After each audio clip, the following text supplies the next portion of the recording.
दोस्तों नमस्कार, कैसे हो आप सब। आशा करता हूँ अच्छे होंगे। दोस्तों आज है दिन सैटरडे का और आज डेट है 29 अक्टूबर 2022 और अभी टाइम हो रहा है शाम के 6:30 बज चुके हैं। मैं अभी आ चुका हूँ घर के पास, राजापुरी के पास हूँ और घर से यहाँ से घर 500 मीटर दूर ही है। तो दोस्तों आज मैं निकला था मॉर्निंग में करीब 9:30 बजे और 9:30 बजे मैंने सोचा था आज मतलब जैसे कि मैंने आपको कल के ब्लॉग में आपको बताया था ऊबर ने मतलब ऊबर की पूरा मैंने भांडा फोड़ा कि मतलब ऊबर सेटिंग करता है अपनी बुकिंग्स में। तो आज मैं चेक करने के लिए किया था कि मतलब आज उम्मीद थी, एक्चुअली 24 आवर्स हुए नहीं थे कि उम्मीद ये थी कि आज से मतलब बुकिंग्स ये यूपी साइड की देगा। बट क्या है कि पहली ट्रिप जैसी आई सीधा गुड़गांव द्वारका एक्सप्रेस से वाली साइड पे धनकोट साइड। अब क्या है कि लेनी पड़ती है क्योंकि अब आप काम स्टार्ट कर रहे हो तो अब छोड़ने से मतलब फिर वही है कि छूटती चली जाएगी। स्किप करेंगे तो फिर एक्सेप्टेंस रेट डाउन होगा। तो मैंने कहा यार ले लेता हूँ, ली फिर उस ट्रिप को। फिर वहीं से गुड़गांव में आज ये लगा लो 5 से 6 ट्रिप्स मैंने गुड़गांव के अंदर करी है और 1-1 किलोमीटर की ट्रिप्स, 5-5 किलोमीटर की ट्रिप्स बस ऐसी आ रही थी।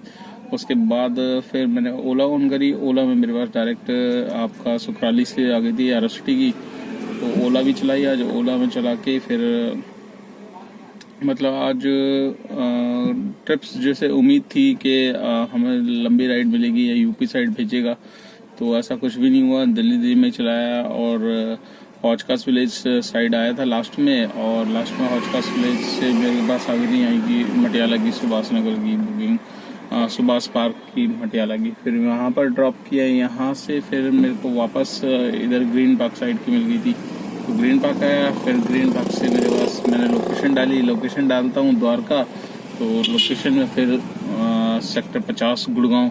मैं कहा यार जाना द्वारका है और गुड़गांव क्या करने जाऊंगा मैं, और ऑलरेडी मेरे को एक बार मैं चला गया, बस बहुत है। दोबारा जाऊंगा, दोबारा 100 रुपये तो मेरे को देगा नहीं ऊबर, तो फ़ायदा क्या है। 100 रुपये वो मेरे बिल से लेके दूसरे को किसी और को देगा, इससे बड़े जाओ मत। और फिर शाम का टाइम था, फिर मैंने स्किप करी उसको।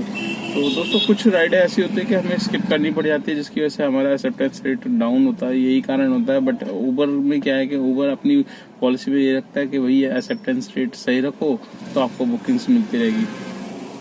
तो अब जैसे कि कल मैंने बात करी थी, उसमें उसने 24 घंटे का टाइम बोला। 24 घंटे में आज 24 घंटे भी हो ही चुके हैं। शाम तक मेरे को यूपी साइड कोई बुकिंग दी नहीं है। तो अब देखते हैं मंडे को, अगर मंडे जाऊंगा तो मंडे को देखते हैं स्टार्ट करके दोबारा क्या होता है क्या नहीं होता। तो आप दोस्तों मुझे कमेंट्स करके ज़रूर बताना कि मतलब आपको क्या लगता है कि ये मुझे अब यूपी साइड की बुकिंग्स देगा कि नहीं। अगर देगा तो या किसी भाई को देना स्टार्ट किए तो मुझे कमेंट्स करके ज़रूर बताना दोस्तों, क्योंकि मैं तो परेशान हो चुका हूँ। साला देता ही नहीं है यूपी साइड की। आप जो बंदा यूपी साइड जाना चाहता है उसको देगा नहीं, जो हरियाणा जाना चाहता है उसको हरियाणा की नहीं देता, पूरी पार्शलिटी करके रखता है। तो कोई नहीं, देखते हैं मंडे को। मंडे वेट करता हूँ अभी, क्योंकि कल है संडे। कल का अब पता नहीं है कल मैं निकलूँगा नहीं निकलूँगा, बट मंडे को जब भी निकलूँगा तो देखेंगे एक बार दोबारा से, नहीं तो फिर दोबारा कस्टमर सपोर्ट में कॉल करके पता करूँगा। तो दोस्तों आज एक अपडेट आया था, मतलब काफ़ी ड्राइवर के लिए एक खुशी की खबर भी है और कुछ के लिए ये लगा लो। जो खुशी की खबर है वो हमारे लिए तो मुझे लगता नहीं है कि हमारे लिए है, बट जो भी है वो मैं बता देता हूँ आपको। देखो दोस्तों, जो दिल्ली गवर्नमेंट है उसने ऑटो टैक्सी का जो किलोमीटर प्राइस है वो बढ़ा दिया है, और 20 रुपये किलोमीटर कुछ सुनने में आ रहा है। 20 रुपये किलोमीटर एसी कार का हो चुका है। बट अब इसमें ये ऑटो का तो दोस्तों बढ़ गया है किराया, टैक्सी का भी बढ़ गया। अब मोस्टली ये फ़ायदा किनको हुआ? फ़ायदा ये उनको हुआ है जो काली पीली टैक्सी चलाते हैं, उनको फ़ायदा हुआ है। मेरू वाले अपना रेट ऑटोमेटिकली आपको पता है बढ़ा देते हैं। जैसे सीएनजी के प्राइस बढ़ते हैं, easy cab, mega cab, easy तो बंद हो गई है, मेगा कैब है और आपका मेरू है और ये काली पीली टैक्सी है। चलो काली पीली टैक्सी का अभी बढ़ा है, बट मेरू वाले क्या करते हैं, जैसे सीएनजी का प्राइस बढ़ता है उसी हिसाब से वो ऑटोमेटिकली अपना प्राइस इंक्रीज कर देते हैं। तो उनको कोई मना भी नहीं करता, और उनका पिकअप एंड ड्रॉप आपको पता है एयरपोर्ट साइड से ही होता है। मेरू का एप्लीकेशन भी होती है, बट एप्लीकेशन से बहुत कम यूज़ करते हैं, सारे बंदे एयरपोर्ट से यूज़ करते हैं। तो उनको कोई दिक्कत नहीं होती। दिक्कत किनको आती है? दिक्कत हम लोगों को आती है जो ओला उबर में ड्राइव कर रहे हैं। अब रेट बढ़ चुके हैं, रेट बढ़ा दिए गवर्नमेंट ने, कब लागू होंगे ये नहीं पता, बट बढ़ाने का वो मिल चुका है कि हाँ 20 रुपये किलोमीटर आपका रेट हो गया है। अब इसमें फ़ायदा हमारा तो कुछ है नहीं, क्योंकि हम लोग वैसे मीटर से चलते नहीं, हमें कोई सवारी हाथ ऐसा देती नहीं है।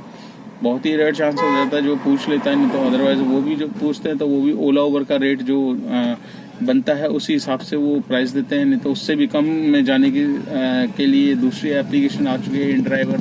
आपको पता ही, उसने रेट का पूरा कचरा कर दिया है, और जितना बढ़ना चाहिए सीएनजी के हिसाब से उतना रेट घट रहा है, कट के। अब हाल ये हो गया कि काफ़ी ड्राइवर भाई अब इन ड्राइवर ऐप भी चला रहे हैं और ओला भी चला रहे हैं, उबर भी चला रहे हैं, जिसमें जैसे मिल रहा है वैसे ड्राइवर भाई चला रहे हैं। बट दोस्तों जो फेयर इन्होंने बढ़ाया, दिल्ली गवर्नमेंट ने अप्रूव किया है, वो हमारे लिए तो समझ लो कुछ है नहीं। हम लोग तब मानेंगे जब हमारा ओला उबर का फेयर ये बढ़वा के दे। बट ये क्या है कि इंटरफेयर करते नहीं है, ना दिल्ली गवर्नमेंट इनको करती, क्योंकि ये जो कंपनियां हैं ओला उबर ये सेंटर को रिपोर्ट करती है, ठीक है, सेंटर से ही इनका वो होता है टाइप। तो इसीलिए यही बात है कि दिल्ली गवर्नमेंट इसमें इंटरफेयर कर ही नहीं पाती। और जगह क्या है कि बॉम्बे या और जगह क्या है कि उनका पूरा वो रहता है, तो उनके उसमें कंट्रोल रहता है। बट दिल्ली गवर्नमेंट के हाथ में मुझे नहीं लगता कि कुछ है। आपको क्या लगता है दोस्तों, ये जो ओला उबर कंपनी है ये किसके अंडर आती है? सेंटर गवर्नमेंट के अंदर आती है, दिल्ली गवर्नमेंट के अंदर आती है? कमांड कौन इनकी संभालता है? तो आज तक यही नहीं पता चल पाया, क्योंकि अगर दिल्ली गवर्नमेंट चाहती तो सब कुछ कर सकती थी, बट दिल्ली गवर्नमेंट के हाथ में नहीं है। जैसे कि आपको पता है दिल्ली गवर्नमेंट के हाथ में बहुत सारी चीज़ें नहीं है। तो वैसे ही मुझे लगता है कि ये भी शायद ओला उबर की जो है, इसी वजह से क्या है कि इनके मनमाने रेट चल रहे हैं, जिसकी वजह से अभी तक इनका कोई कंट्रोल नहीं हो पाया और सीएनजी के दाम बढ़ चुके हैं। अब गवर्नमेंट ने भी अपनी जो निजी वाहन है, जैसे ये टैक्सियाँ ऑटो है जो गवर्नमेंट के अंडर में चलते हैं, उनका उन्होंने बढ़ा दिया है। बट हमारी टैक्सी है, इसका ओला उबर से रेट बढ़ेगा तब हम लोग जाके कुछ मतलब हमें लगेगा, तसल्ली हुई है कि हाँ प्राइस बढ़े। अब ओला उबर से कौन लड़ेगा जाके? कितनी बार स्ट्राइक करो, हर बार थोड़ी ना स्ट्राइक करोगे। अब ना ही कोई यूनियन वाला बोलता है, ना ही कोई, सब अपनी मस्ती में है, अपना डेली का काम करते हैं। कोई स्ट्राइक करता है तो स्ट्राइक में कोई सपोर्ट नहीं करता। सपोर्ट भी क्यों करे? क्योंकि कुछ ड्राइवर भाई सपोर्ट करते हैं तो कुछ गाड़ी चलाते हैं, तो जिसकी वजह से क्या है कि फिर दूसरे बंदे का ट्रस्ट खो जाता है। यार वो कमा रहा है, मैं यहाँ बैठा हुआ हूँ 2-3 दिन से खाली। तो ऐसा बहुत भाइयों के साथ हुआ है, मेरे साथ खुद हुआ है। मैं 2-3 दिन स्ट्राइक में मतलब शामिल रहा, उसके बाद देख रहा हूँ कि दूसरी बंदे छाप रहे हैं नोट, तो ये चीज़ गलत हो जाती है। तो इसी वजह से क्या है कि अपना स्ट्राइक करने का मन करता है। इसलिए सारे ड्राइवर अपने में ही हैप्पी हैं, अपनी जितना काम होता है उतने में करते हैं, जितना नहीं होता नहीं होता। तो अब यूनियन बाजी मतलब साइड हो जाती है अब ऐसे में। तो काफ़ी ड्राइवर परेशान है इसी चीज़ को। अब उम्मीद यही है कि ओला उबर बढ़ाए अपना फेयर, और फेयर अभी बढ़ा नहीं रही। फेयर जब तक नहीं बढ़ाएगी दोस्तों, जब तक हम लोग नहीं करेंगे। लास्ट टाइम फेयर जब बढ़वाया था तब आपको पता है कि प्राइस सीएनजी के बढ़ गए थे, और उस टाइम हम लोगों ने एसी चलाना बंद कर दिया था। एसी चलाना बंद किया तब जाके कस्टमर कंप्लेंट करने लगा। कस्टमर को की कंप्लेंट जब जाने लगी ऊबर के पास, तब जाके ऊबर को होश आया। फिर भी 3 दिन की स्ट्राइक करी थी, उसके बाद ही रेट हमारा बढ़ाया गया था। तो अभी ऐसा कुछ भी नहीं है स्ट्राइक का, ना ही कोई यूनियन वाला मतलब साथ दे रहा है या क्या करना है आगे का, कुछ नहीं है। राम भरोसे चल रही है। और ओला उबर में ये जो 1RT गाड़ियाँ हैं, बस 8 साल की परमिट होती है 1RT की, 10 साल की ऑल इंडिया परमिट है, उसके बाद आपको प्राइवेट करानी है। तो इतने साल निकल गए हैं, 1-2 साल और निकल जाएंगे दोस्तों। तो अभी टाइम हो रहा है दोस्तों, यहाँ पर बात करते करते 6:30 बज चुके हैं, 6:45 हो गए हैं। तो आज का काम मैं आपको बता देता हूँ, आज का काम कितना हुआ है। कोई खास ज़्यादा काम हुआ नहीं है, बट जितना भी है आपके साथ शेयर कर लेता हूँ। ऊबर में मेरा काम है 1563 रुपये का, और ओला में 156 रुपये का काम है। टोटल 1719 रुपये का काम है, जिसमें 2 मेरे को टोल मिलेंगे, एक हरियाणा का और एक एमसीडी का। तो 1919 रुपये के काम में मेरी दोस्तों जो सीएनजी लगी है वो मैंने डलवाई थी 500 कुछ की, जिसमें से मेरे पास 100 रुपये की पड़ी है। 400 रुपये तक की सीएनजी मेरी खर्च हो चुकी है।